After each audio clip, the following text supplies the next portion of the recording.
हमने अब तक वर्ण यानी अक्षरों का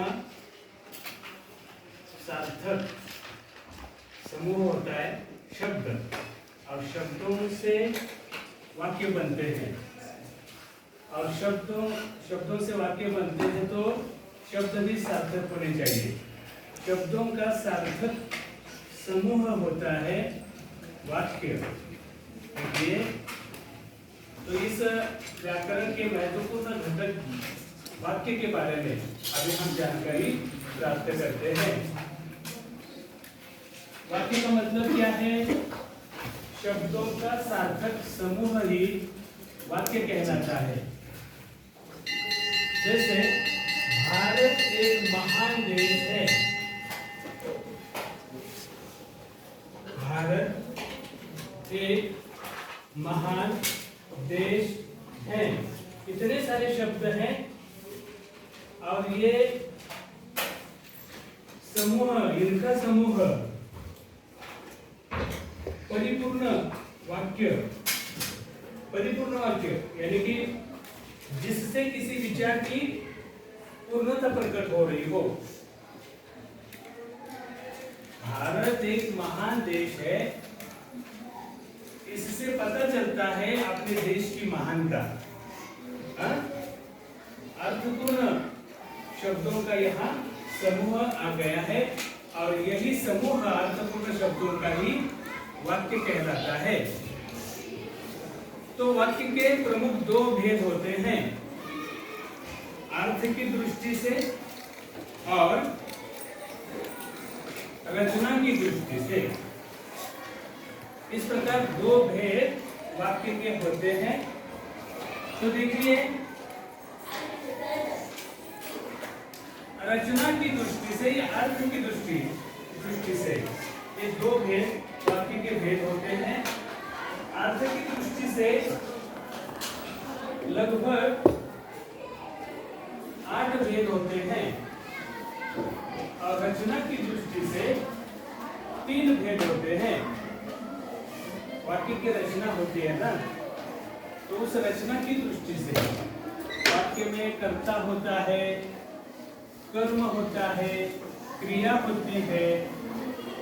कर्ता, कर्म, क्रिया, इस प्रकार वाक्य की रचना होती है।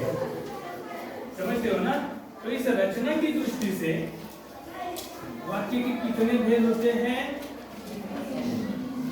रचना की दृष्टि से वाक्य के 3 भेद होते हैं। समझे? पहला है सरल वाक्य, दूसरा है संयुक्त वाक्य, और तीसरा है मिश्र वाक्य। तो सरल वाक्य का मतलब क्या है? सरल वाक्य जिसमें सरलता होती है। इस वाक्य में एक ही मुख्य क्रिया होती है।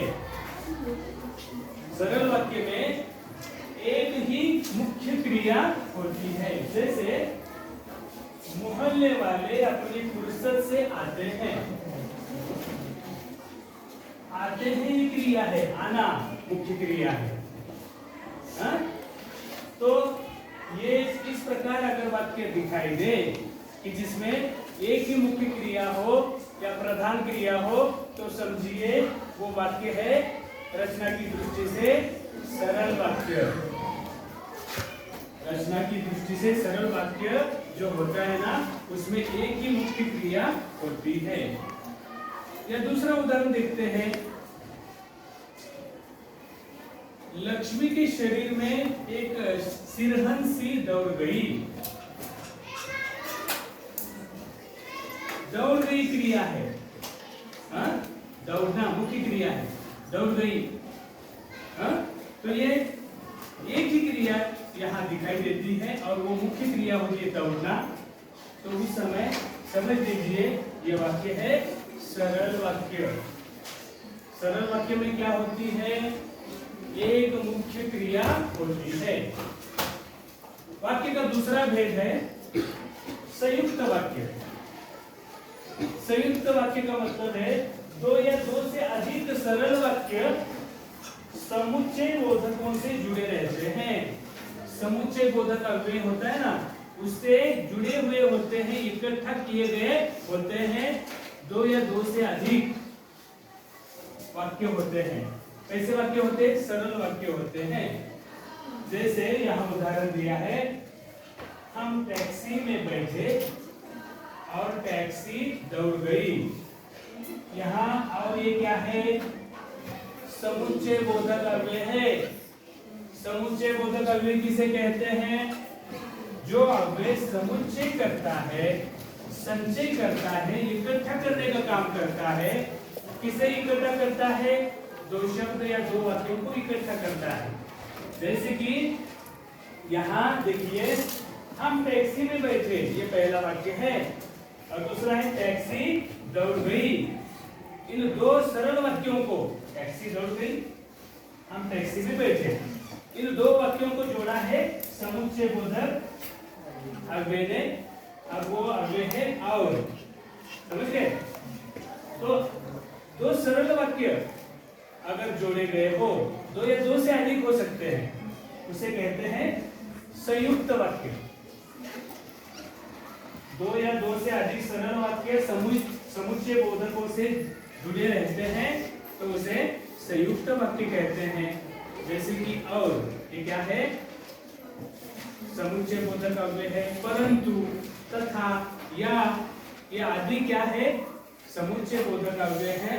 और इससे दो सरल वाक्य जोड़े हो या दो से अधिक सरल वाक्य जोड़े हो तो उसे कहेंगे संयुक्त वाक्य। या उदाहरण दूसरा देखिए, मांडवी काफी बड़ी नदी है तथा वर्षभर पानी से भरी रहती है। इसमें समुच्चय बोधक अव्यय है तथा। मांडवी काफी नदी, काफी बड़ी नदी है। अब दूसरा वाक्य है वर्षभर पानी से भरी रहती है। इनको जोड़ा हुआ है, समझ गए?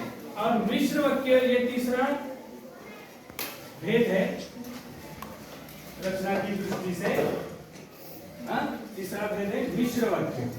तो मिश्र वाक्य में देखिए क्या अंतर रहता है। मिश्र वाक्य में यहाँ बताया गया, मिश्र वाक्य किसे कहते हैं? जिस वाक्य में एक प्रधान में मुख्य और शेष, ये शेष है जो रहते हैं बाकी, एक प्रधान और शेष आश्रित उपवाक्य हो, उपवाक्य होने चाहिए। और वो भी आश्रित। आश्रित का मतलब क्या है? अवलंबित। पहले वाक्य पर दूसरा अवलंबित वाक्य अगर होता है तो समझिए वो वाक्य है मिश्र वाक्य। जैसे आज नीलू मथ रही थी तो तुम्हारी याद आई। नीलू मथ रही थी इसीलिए तुम्हारी याद आई। आज नीलू मथ रही थी, ये प्रधान वाक्य है। तो तुम्हारी याद आई, ये उपवाक्य है। समझ गए? समझते हो कि नहीं? पहले वाक्य को दूसरा वाक्य जब आश्रित रहता है, अवलंबित रहता है, तो उस वाक्य को कहते हैं मिश्र वाक्य। समझ गए? मिश्र वाक्य कहते हैं। जैसे कि मैं सोचने लगा कि पर्यटन का अलग ही आनंद है। मैं सोचने लगा, क्या सोचने लगा? सोचने लगा कि पर्यटन का अलग ही आनंद है। तो इस पर आधारित है वाक्य, आश्रित वाक्य है, तो उसे कहते हैं मिश्र वाक्य। या मुफ्त में मजदूरी देनी हो तो और बात है। मुफ्त में मजदूरी देनी हो तो और बात है, और बात है। ये उपवाक्य है, ये जोड़ा गया है पहले प्रधान वाक्य में, तो से, तो ये क्या है? मिश्र वाक्य है। समझ लीजिए फिर एक बार कि सरल वाक्य में मुख्य क्रिया होती है, एक ही क्रिया होती है, मुख्य क्रिया। संयुक्त वाक्य में दो या दो से अधिक सरल वाक्य जोड़े जाते हैं किससे? समुच्चय बोधक अवयव से। हाँ? और मिश्र वाक्य में मुख्य वाक्य पर आधारित दूसरा उपवाक्य होता है। समझ गए? मुख्य वाक्य पर आधारित दूसरा उपवाक्य अगर है तो समझिए वो वाक्य है रचना की दृष्टि से मिश्र वाक्य है। तो इस प्रकार हमने देखा रचना की दृष्टि से तीन भेद होते हैं वाक्य के।